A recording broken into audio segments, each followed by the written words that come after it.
The Invisible Man, written by H.G. Wells, read for you by Ed French. Chapter 1.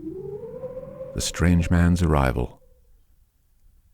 The stranger came early in February, one wintry day, through a biting wind and a driving snow, the last snowfall of the year, over the down, walking, as it seemed, from Bramblehurst railway station, and carrying a little black portmanteau in his thickly gloved hand. He was wrapped up from head to foot, and the brim of his soft felt hat hid every inch of his face but the shiny tip of his nose. The snow had piled itself against his shoulders and chest, and added a white crest to the burden he carried. He staggered into the coach and horses, more dead than alive as it seemed, and flung his portmanteau down. "A fire, in the name of human charity. A room and a fire." He stamped and shook the snow from off himself in the bar, and followed Mrs. Hall into her guest parlour to strike his bargain. And with that much introduction, that, and a ready acquiescence to terms, and a couple of sovereigns flung upon the table, he took up his quarters in the inn. Mrs. Hall lit the fire, and left him there, while she went to prepare him a meal with her own hands. A guest to stop at Iping in the winter-time was an unheard-of piece of luck, let alone a guest who was no haggler, and she was resolved to show herself worthy of her good fortune. As soon as the bacon was well under way, and Milly, her lymphatic aid, had been brisked up a bit by a few deftly chosen expressions of contempt, she carried the cloth, plates, and glasses into the parlour, and began to lay them with the utmost eclat. Although the fire was burning up briskly, she was surprised to see that her visitor still wore his hat and coat, standing with his back to her, and staring out of the window at the falling snow in the yard. His gloved hands were clasped behind him, and he seemed to be lost in thought. She noticed that the melted snow that still sprinkled his shoulders dropped upon her carpet. "Can I take your hat and coat, sir?" she said. "And give 'em a good dry in the kitchen." "No," he said without turning. She was not sure she had heard him, and was about to repeat her question. He turned his head and looked at her over his shoulder. "I prefer to keep them on," he said with emphasis, and she noticed that he wore big blue spectacles with side-lights and had a bushy side-whisker over his coat collar that completely hid his cheeks and face. "Very well, sir," she said. "As you like. In a bit the room will be warmer." He made no answer, and had turned his face away from her again, and Mrs. Hall, feeling that her conversational advances were ill-timed, laid the rest of the table things in a quick staccato and whisked out of the room. When she returned, he was still standing there like a man of stone, his back hunched, his collar turned up, his dripping hat-brim turned down, hiding his face and ears completely. She put down the eggs and bacon with considerable emphasis, and called rather than said to him, "Your lunch is served, sir." "Thank you," he said at the same time, and did not stir until she was closing the door. Then he swung round and approached the table with a certain eager quickness. As she went behind the bar to the kitchen, she heard a sound repeated at regular intervals. Chirk, chirk, chirk, it went, the sound of a spoon being rapidly whisked round a basin. "That girl," she said. "There, I clean forgot it. It's her being so long." And while she herself finished mixing the mustard, she gave Milly a few verbal stabs for her excessive slowness. She had cooked the ham and eggs, laid the table, and done everything, while Milly, help indeed, had only succeeded in delaying the mustard, and him, a new guest and wanting to stay. Then she filled the mustard pot, and, putting it with a certain stateliness upon a gold and black tea-tray, carried it into the parlour. She rapped and entered promptly. As she did so, her visitor moved quickly so that she got but a glimpse of a white object disappearing behind the table. It would seem he was picking something from the floor. She rapped down the mustard pot on the table, and then she noticed the overcoat and hat had been taken off and put over a chair in front of the fire, and a pair of wet boots threatened rust to her steel fender. She went to these things resolutely. "I suppose I'm having to dry now," she said in a voice that brooked no denial. "Leave the hat," said her visitor in a muffled voice, and turning she saw he had raised his head and was sitting and looking at her. For a moment she stood gaping at him, too surprised to speak. He held a white cloth. It was a serviette he had brought with him over the lower part of his face, so that his mouth and jaws were completely hidden, and that was the reason for his muffled voice. But it was not that which startled Mrs. Hall.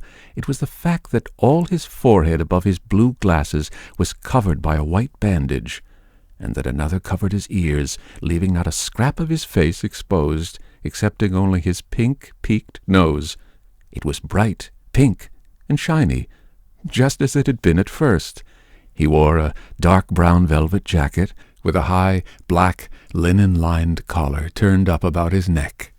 The thick black hair, escaping as it could below and between the cross-bandages, projected in curious tails and horns, giving him the strangest appearance conceivable. This muffled and bandaged head was so unlike what she had anticipated that for a moment she was rigid.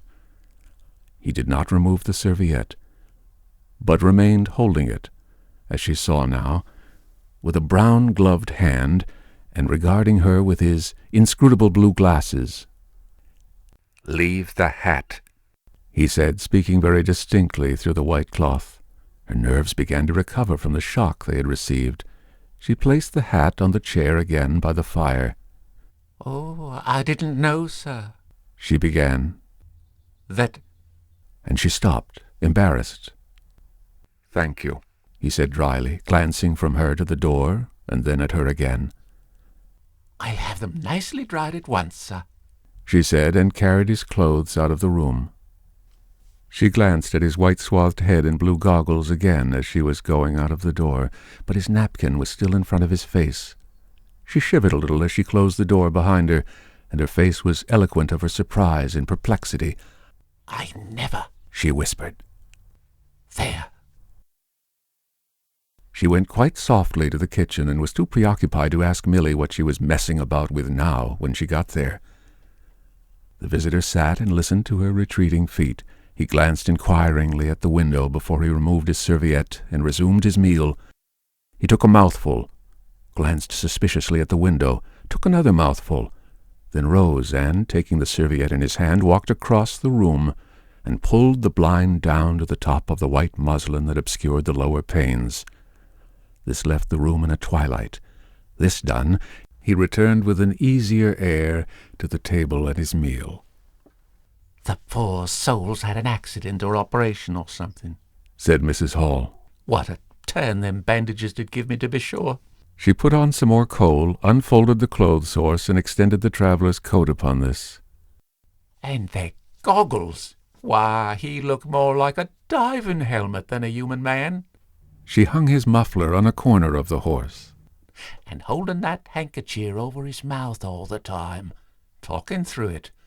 Perhaps his mouth was hurt too, maybe." She turned round, as one who suddenly remembers. "Ooh, bless my soul alive," she said, going off at a tangent. "Ain't you done them taters yet, Milly?"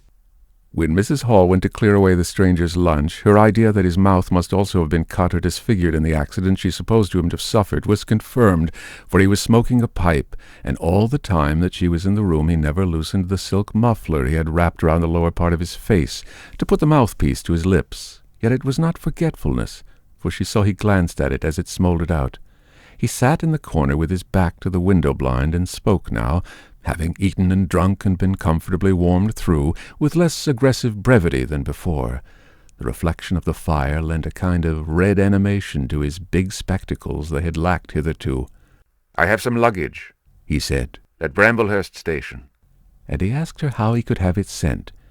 He bowed his bandaged head quite politely in acknowledgment of her explanation. "Tomorrow," he said. "There is no speedier delivery?" And seemed quite disappointed when she answered, "No." Was she quite sure? No man with a trap who would go over? Mrs. Hall, nothing loath, answered his questions and developed a conversation. "It's a steep road by the down, sir," she said, in answer to the question about a trap, and then, snatching at an opening, said, "It was there a carriage was upsettled a year ago and more. A gentleman killed, besides his coachman. Accidents, sir, happen in a moment. Don't they?" But the visitor was not to be drawn so easily. They do, he said through his muffler, eyeing her quietly through his impenetrable glasses. But they take long enough to get well, don't they? There was my sister's son, Tom. Just cut his arm with a scythe, tumbled on it in the hayfield, and, bless me, he was 3 months tied up, sir. You'll hardly believe it. It's given me a regular dread of a scythe, sir. I can quite understand that, said the visitor. He was afraid, one time, that he'd have to have an operation. He was that bad, sir. Ha! The visitor laughed abruptly, a bark of a laugh that he seemed to bite and kill in his mouth. Was he said. He was, and no laughing matter to them as had the doing for him as I had, my sister being took up with the little one so much. There was bandages to do, sir, and bandages to undo. So that, if I may make so bold as to say it, sir— Will you get me some matches? Said the visitor quite abruptly. My pipe is out. Mrs. Hall was pulled up suddenly. It was certainly rude of him, after telling him all she had done. She gasped at him for a moment, and remembered the 2 sovereigns. She went for the matches. Thanks, he said concisely as she put them down, and turned his shoulder upon her and stared out of the window again. It was altogether too discouraging. Evidently he was sensitive on the topic of operations and bandages. She did not make so bold as to say, however, after all. But his snubbing way had irritated her, and Milly had a hot time of it that afternoon. The visitor remained in the parlor until 4 o'clock, without giving the ghost of an excuse for an intrusion. For the most part he was quite still during that time. It would seem he sat in the growing darkness smoking in the firelight, perhaps dozing. Once or twice a curious listener might have heard him at the coals, and for the space of 5 minutes he was audible pacing the room. He seemed to be talking to himself. Then the armchair creaked and he sat down again.